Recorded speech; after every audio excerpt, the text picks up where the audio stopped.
Good morning बच्चों। आज मैं हिंदी ग्रामर से आप लोगों को विशेषण पढ़ाने जा रही हूँ। विशेषण आप लोगों को तो संज्ञा सर्वनाम मालूम हो गया था, संज्ञा किसे कहते हैं, सर्वनाम किसे कहते हैं। तो आज हम विशेषण पढ़ाएंगे। तो विशेषण किसे कहते हैं ये आप लोगों को जानना होगा।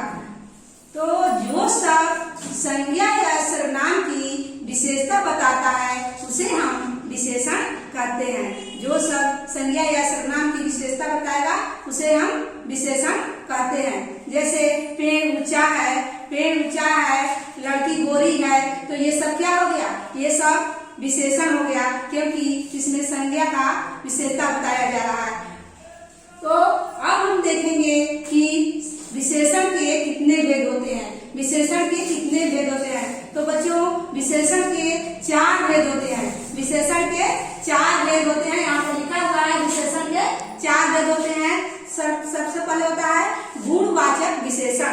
सबसे पहले बच्चों होता है गुणवाचक विशेषण। तो गुणवाचक विशेषण किसे कहते हैं? किसी वस्तु या प्राणी के गुण, दोष, रंग, आकार, प्रकार, अवस्था आदि का जो विशेषता बताता है उसे हम गुणवाचक विशेषण कहते हैं।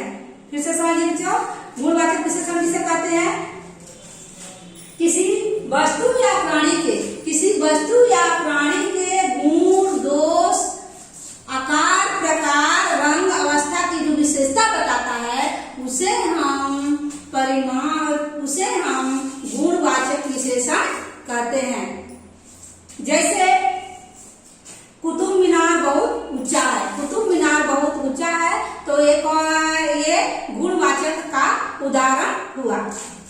और इसके बाद है परिमाणवाचक विशेषण। इसके बाद दूसरा आता है परिमाणवाचक विशेषण।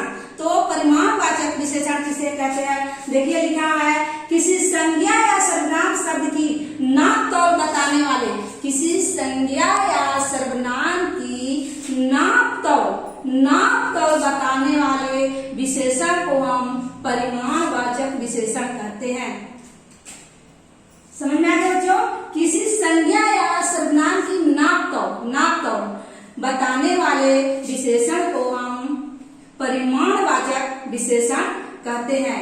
जैसे नाप तौल करना, जैसे नाप तौल 1 किलो दूध, 1 किलो दूध क्या हो गया, ये परिमाणवाचक विशेषण हो गया।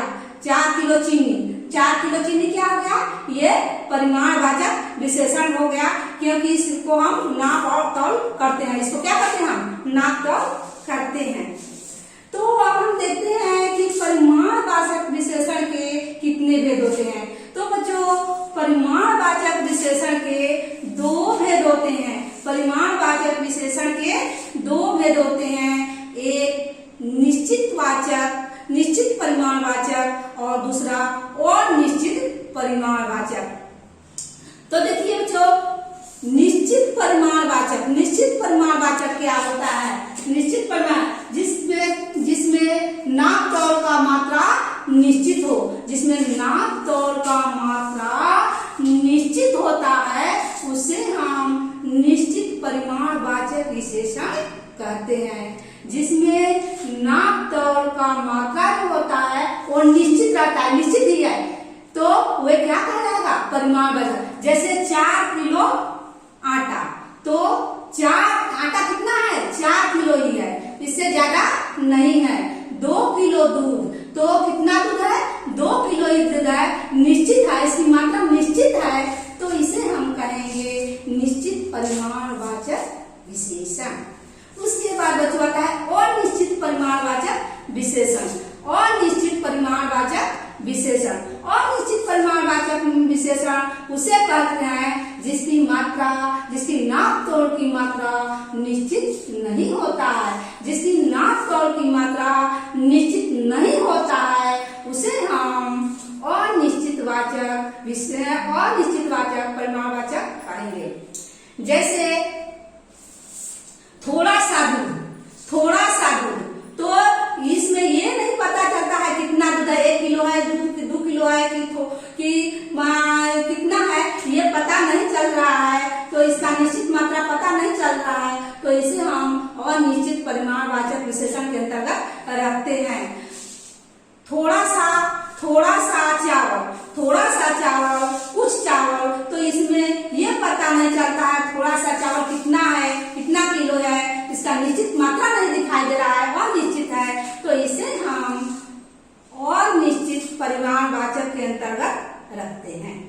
समझ में आ गया होगा इतना। तो अब देखिए इसके बाद आता है संख्यावाचक विशेषण। संख्यावाचक विशेषण तीसरा में है संख्यावाचक विशेषण। तो संख्यावाचक विशेषण किसे कहते हैं बच्चों? देखिए किसी संज्ञा या सर्वनाम की संख्या या क्रम को जो बोध कराता है, किसी संज्ञा या सर्वनाम की संख्या या क्रम का बोध कराए उसे हम संख्यावाचक विशेषण कहते हैं। किसी संज्ञा या सर्वनाम की संख्या, जैसे कितनी संख्या है, संख्या या क्रम कितनी से संख्या, तो इसका जब बोध कराएगा तो संख्यावाचक विशेषण कहलाता है। संख्यावाचक विशेषण के अंतर्गत हम इसको रखते हैं। तो संख्यावाचक विशेषण भी दो प्रकार के होते हैं। जैसे परिमाणवाचक विशेषण दो प्रकार के होते हैं, वैसे ही संख्यावाचक विशेषण भी दो प्रकार के होते हैं। पहला है निश्चित संख्यावाचक विशेषण। निश्चित संख्यावाचक विशेषण, तो निश्चित संख्यावाचक विशेषण में संज्ञा या सर्वनाम की निश्चित संख्या का बोध होता है। निश्चित संख्या कि वहाँ 3 लड़के खड़े हैं, तो वहाँ निश्चित है कि वहाँ 3 लड़के ही खड़े हैं, इससे ज्यादा नहीं है, इससे ज्यादा नहीं है, मात्र 3 लड़के ही हैं, तो ये निश्चित संख्या है। तो निश्चित संख्यावाचक के अंतर्गत इसको रखा गया। वहाँ 10 शिक्षक बैठे हैं, वहाँ 10 शिक्षक बैठे हैं, तो ये पता है कि वहाँ 10 शिक्षक से ज्यादा नहीं है, 10 शिक्षक से ज्यादा नहीं है, तो ये निश्चित परिमाणवाचक के अंतर्गत हम क्या करेंगे? रखेंगे। उसी तरह दूसरा है अनिश्चित संख्यावाचक। अनिश्चित संख्यावाचक, तो अब हम देखते हैं कि अनिश्चित संख्यावाचक क्या होता है। तो अनिश्चित संख्यावाचक संज्ञा या सर्वनाम के अनिश्चित संख्या, जिसका निश्चित संख्या न हो उसका बोध कराता है, अनिश्चितता का बोध कराता है। उसमें निश्चित नहीं है, वहाँ कुछ लड़के खड़े हैं, तो ये पता नहीं है कि वो लड़के कितने हैं, उसको हम गिन नहीं पा रहे हैं कि वे लड़के कितने हैं, तो ये क्या हो जाएगा? ये अनिश्चित संख्यावाचक विशेषण के अंतर्गत हम इसको रखेंगे। वहाँ दूध में कुछ पड़ा है, तो ये पता नहीं क्या पड़ा है, तो ये